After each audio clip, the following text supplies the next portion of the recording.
Hola, ¿qué tal, chicos? De nuevo con vosotros. Ya a puntito de acabar el curso. Como os dije, estas dos últimas sesiones que quedan van a estar grabadas y subidas, como siempre, a la plataforma. Lamentablemente no se pueden hacer por Hangout por una serie de problemas técnicos que, como os dije, intentaremos resolver para el semestre que viene, pero bueno, como ya solamente quedan dos clases, las daremos por esta vía.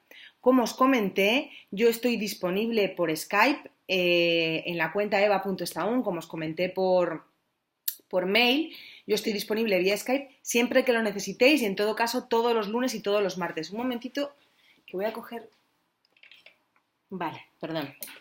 Y en todo caso, todos los lunes, toda la tarde del lunes y toda la tarde del martes, horario europeo, es decir, todo lo que es vuestra mañana allá en Honduras.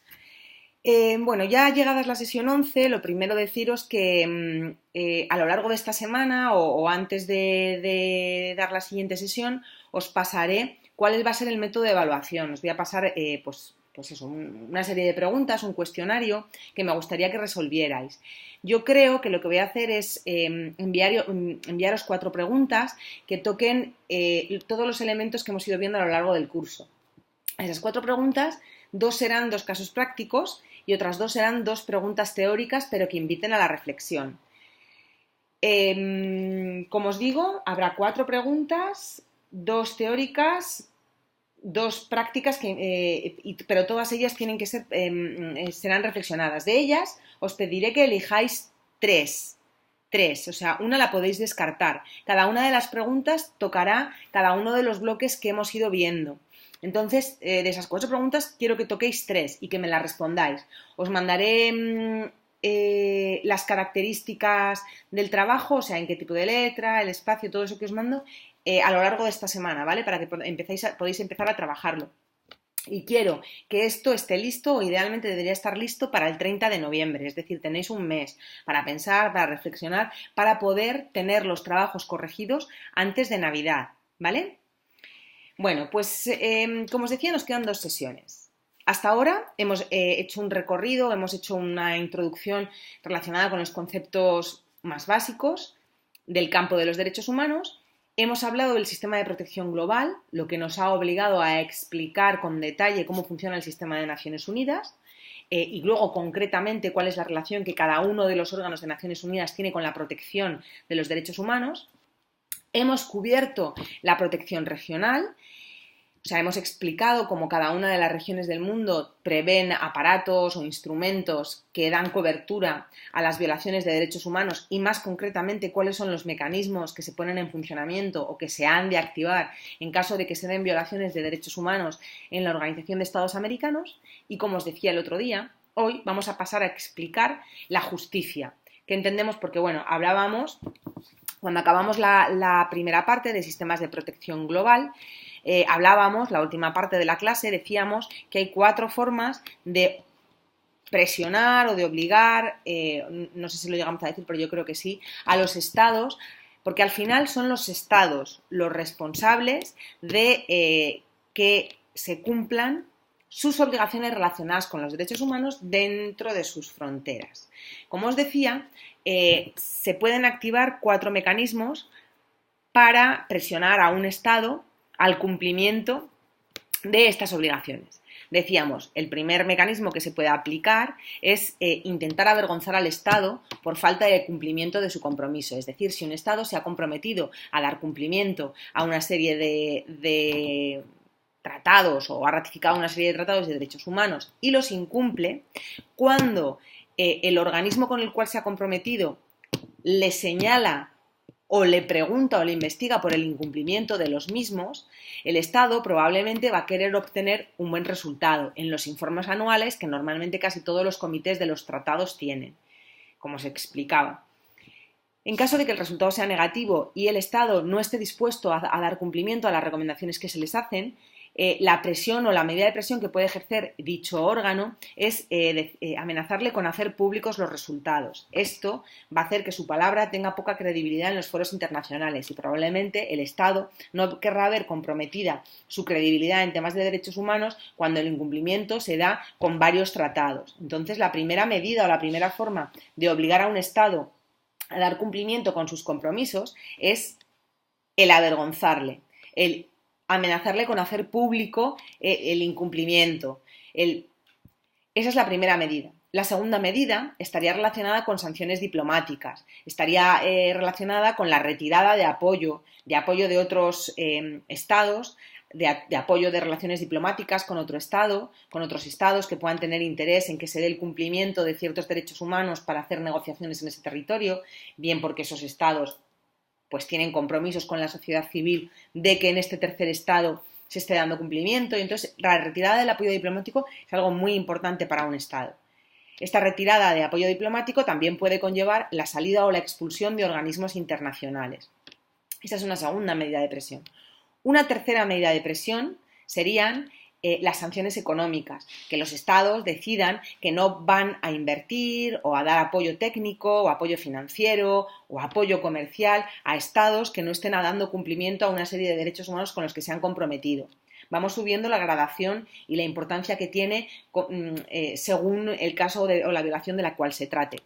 Una cuarta medida, y ya más extrema en grado, sería ordenar la intervención conforme a lo pactado o lo pautado en la Carta de las Naciones Unidas. El Consejo de Seguridad puede iniciar una intervención bajo la doctrina de la responsabilidad de proteger cuando se decide por el Consejo de Seguridad que una población está en riesgo de que sus derechos humanos estén siendo violados por el Estado y que esa violación puede poner en peligro la paz y la seguridad regional, internacional. Entonces eso puede suponer una resolución del Consejo de Seguridad de Naciones Unidas autorizando una intervención militar. Y ese sería el caso más extremo de sanción que obligaría a un Estado o que pondría presión para que un Estado dé cumplimiento a una serie de derechos humanos que no está cubriendo, por decirlo de alguna manera. Otra medida u otra sanción o otra forma de presionar ha sido las sanciones de la justicia. Entonces, este módulo va a estar destinado a explicar la justicia universal, cómo funcionan las Cortes Penales Internacionales. Si tuviéramos tiempo, me gustaría dedicar los últimos 5 o 10 minutos de la clase a explicar también la justicia transicional, que tiene muchísima importancia desde el punto de vista de los derechos humanos y desde el punto de vista de la reparación de sociedades que han vivido conflictos. Y los principales instrumentos de justicia transicional son las comisiones de la verdad y las amnistías. De ambos instrumentos, de ambos mecanismos, conoce mucho la sociedad hondureña a raíz de lo ocurrido en el 2009. Pero bueno, empezamos porque esos dos instrumentos se dejarían para el final en caso de que nos dé tiempo, y si no nos da tiempo, pues a lo mejor os mando documentación para que la tengáis y la podáis leer. La clase de hoy está destinada a la justicia universal, a las Cortes de derecho internacional. Lo primero a las Cortes que tienen una jurisdicción universal. Lo primero que quiero dejar claro es que, y me parece que ya lo aclaré cuando expliqué los sistemas de protección global, es que la Corte Penal Internacional, con sede en La Haya, no es lo mismo que la Corte Internacional de Justicia, que también tiene sede en La Haya. Son dos instituciones completamente diferentes, mientras que la primera es un órgano previsto en la Carta de las Naciones Unidas y que permite las reclamaciones entre estados, es decir, los actores que van a ser juzgados en esta Corte Internacional de Justicia van a ser estados como entidades, es decir, representantes del Estado. Bueno, pues violaciones de fronteras, son muy poquitos los casos de derechos humanos que se han llevado a esta Corte Internacional de Justicia, como os expliqué cuando hablábamos de los sistemas de protección global. La Corte Penal Internacional se creó en el año 2002, a raíz de una serie de graves violaciones que se dieron, que ahora las explicaremos, y una serie de antecedentes que hicieron que la sociedad civil y que la comunidad internacional en general suplicara o reclamara la creación, el establecimiento de una Corte Penal Internacional. Bueno, la Corte Penal Internacional juzga a individuos que en nombre de un Estado o a individuos que han violado derechos humanos de manera masiva. Derechos humanos y concretamente 4 crímenes previstos en el Estatuto de Roma, que es el instrumento que crea la Corte Penal Internacional. Pero como os digo, vamos paso a paso. Lo primero, que tengamos todos en la cabeza muy claro que la Corte Penal Internacional y la Corte Internacional de Justicia son 2 instrumentos completamente diferentes, con jurisdicción diferente y con mandatos y competencias completamente distintos. Si bien es cierto, como os digo, que aunque la Corte Internacional de Justicia se creó en la Carta de San Francisco, mientras que la Corte Penal Internacional se creó en el año 2002 con el Estatuto de Roma, la Corte Penal Internacional se considera un órgano hermano o hermanado de las Naciones Unidas por su relación, su vinculación, como ya veréis, con este organismo, puesto que, como os explicaré, uno de los mecanismos que puede activar el procedimiento que tiene previsto el procedimiento que se tiene previsto para dar cobertura a estos 4 delitos previstos pasa por uno de los mecanismos que lo activa sería una resolución del Consejo de Seguridad. El otro será el fiscal, el otro será una de las partes. Bueno, pero ahora pasaremos a explicar quién es y cómo funciona esto. Vamos en primer lugar. Lo primero, un pequeño background. ¿Por qué? ¿De dónde viene la necesidad y qué antecedentes tenemos de justicia universal? Pues, como todos sabemos bien, a lo largo del siglo XX se han cometido muchísimas atrocidades, crímenes contra la humanidad muy graves, sobre todo en momentos de conflicto. Crímenes, por ejemplo, crímenes de guerra, genocidios, crímenes de lesa humanidad, incluido todo tipo de torturas sistemáticas, ejecuciones extrajudiciales, desapariciones forzosas, todo ello durante guerras internacionales y también durante conflictos regionales, conflictos internos y también en momentos de paz, independientemente del momento que se haya dado. Voy a silenciar el móvil para que no nos molesten. Vale, los primeros esfuerzos de intentar poner... Los primeros esfuerzos